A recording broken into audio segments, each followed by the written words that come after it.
bonsoir Christiane, merci d'avoir répondu à cette proposition. Merci Robert d'être là, d'être venu de loin sous un ciel qui était peut-être plus clément que celui qu'on a aujourd'hui.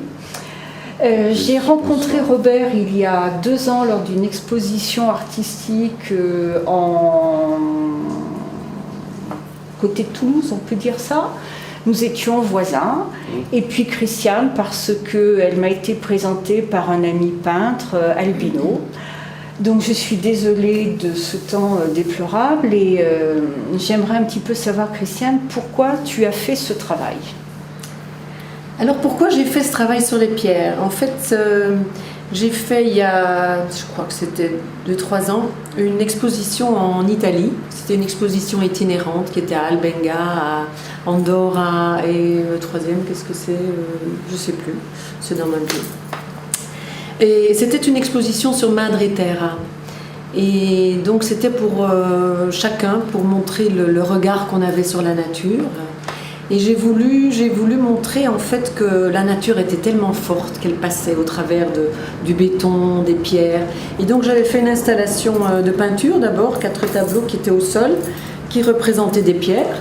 Et j'avais fait passer des plantes épiphytes pour montrer que donc la plante passe au travers de tout. Et après, je me suis dit ce serait bien que je mette des photos aussi qui montrent ça. Donc j'ai commencé à faire des photos qui montraient vraiment la pierre avec les plantes à côté.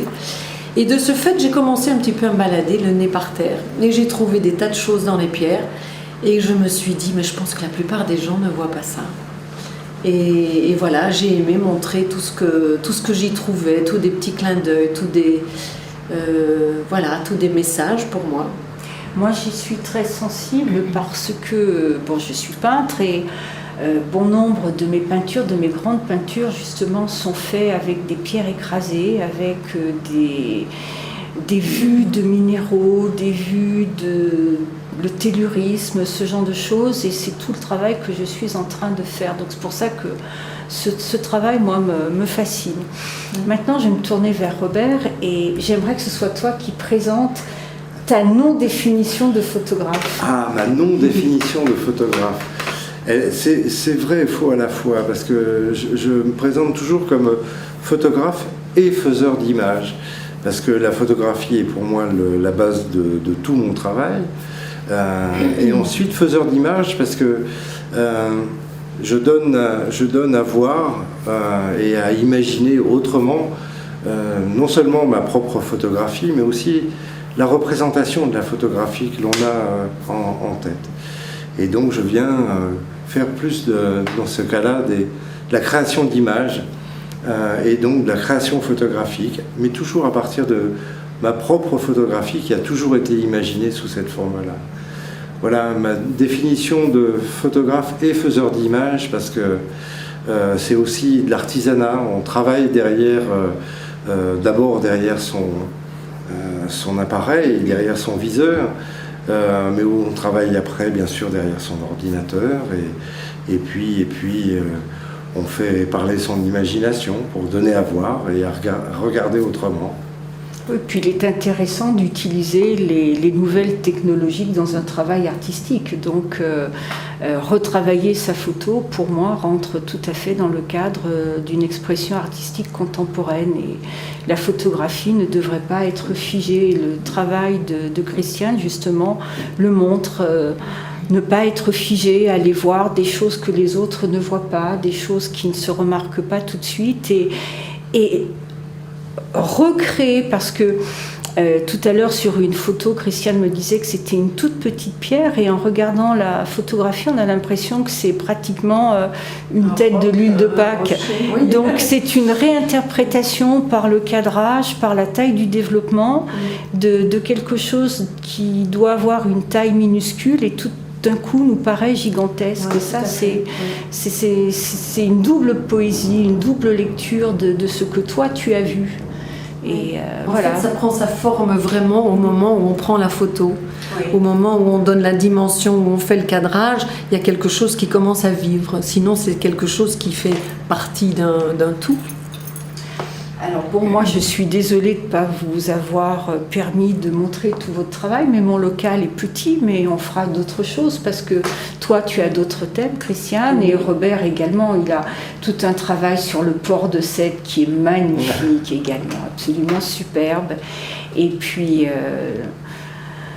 on essaiera de faire ça, peut-être Romain d'Artigny, on pourra faire quelque chose de sympathique pour montrer de l'art en permanence dans la région, mais de l'art pour monsieur et madame tout le monde, pas de l'art institutionnel, de l'art que l'on a envie de regarder et que j'espère on a la possibilité d'acheter. C'est une belle démarche parce que ouvrir son atelier, permettre à d'autres gens de venir dans un autre lieu. Bon, moi qui viens de Languedoc-Roussillon, où j'ai mon atelier-galerie à Agde, où j'essaye de faire d'ailleurs à peu près la même chose que toi, Ika, parce que je pense qu'il faut donner à voir, donner à regarder, retrouver le goût d'aller être curieux par rapport à des choses nouvelles que l'on a l'impression de connaître. Alors, je le dis encore avec plus de force parce que quand on travaille le numérique avec un appareil numérique et en plus avec un ordinateur que tout le monde a chez soi, c'est encore plus important pour moi d'être pédagogue par rapport à ça. Parce qu'il faut aller au-delà de ce que donnent les outils en tant que tels. Et pour aller au-delà, il faut d'abord imaginer les choses. Et pour imaginer les choses, il faut d'abord rencontrer les gens, il faut échanger avec les gens. Il faut rencontrer des peintres, il faut rencontrer d'autres photographes, il faut rencontrer des sculpteurs, et c'est ça qui nourrit l'œil. Tout à fait. Voilà. Enfin, c'est ma définition. Oui, non, mais tout à fait. Oui. Je pense que c'est le mélange des genres. On a besoin justement de se frotter aux autres parce que finalement, je pense que tout revient au même, comme on disait tout à l'heure, que ce soit la peinture ou la photographie.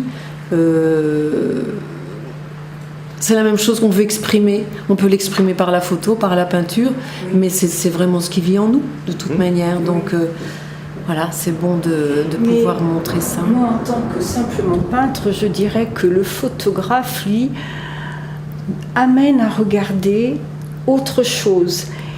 Lorsque la photo est prise, à part le travail de Robert qui le retravaille, la photo elle est prise, l'image est figée. Donc il doit y avoir un regard beaucoup plus percutant à un instant T. Alors que le peintre qui travaille, retravaille, peut donner une image finale, mais en étant peut-être décalé par rapport à son point de départ. On a toujours la possibilité de rajouter un coup de pinceau, tandis que le photographe, une fois que le cliché est fait, il est fait. Tu ne peux pas rajouter un coup de pinceau sur la photo. Non, mais tu peux en faire une nouvelle photo, justement. En la retravaillant. Voilà, en la retravaillant avec d'autres photos. Oui. Tu es inspiré à faire des alliances, je dirais, qui recréent un nouveau moment, une nouvelle extase, qui n'est pas toujours prévu au départ. Mais moi, je sais que parfois, la nuit, j'imagine des choses, je vois des photos et je me dis mais c'est ce personnage-là dans ce monde-là, ce serait génial. Et donc, c'est ce qui me fait parfois recombiner des photos. Ça dépend. Oui. Ou on le fait au départ, ou bien ça peut venir par après. Ouais. C'est pour ça que j'adhère en partie à ce que tu dis sur le fait que la photo, elle est figée, on ne la retravaille pas après. Mais ça, c'est une part du travail du photographe. C'est-à-dire que lorsque l'on retravaille une photographie, c'est parce qu'on l'a imaginé, pour moi, ma façon de voir les choses, c'est qu'on l'a imaginé sous cette forme-là à la prise de vue. Et donc on sait vers quelle image et quelle création photographique on va à un moment donné. Parce que cette photographie-là, elle a été pensée et fabriquée sous cette forme-là à la prise de vue. Ensuite, tout n'est pas sujet à transformation, la preuve. Christiane n'aurait aucun intérêt à retravailler ses photographies. Ouais. Elles sont prises. Elle a vu quelque chose que nous n'avons pas vu. Voilà. L'autre partie, par exemple, de mon travail n'est pas obligatoire dans la création de l'image et la création photographique pure. Elle peut être aussi... d'autres séries sont non retravaillées, non revisitées, parce que je ne les ai pas imaginées sous cette forme-là. Et je pense que c'est ça qu'il faut donner comme intérêt aujourd'hui. Tout n'est pas un sujet à transformation. Il ne faut pas être tributaire d'un logiciel, d'une technologie. Non, il faut s'en servir. C'est au même titre qu'un peintre va utiliser une brosse ou un pinceau fin, pas fin, telle ou telle toile ou bref, tel ou tel support. Les photographes ont ce droit-là aussi. Voilà.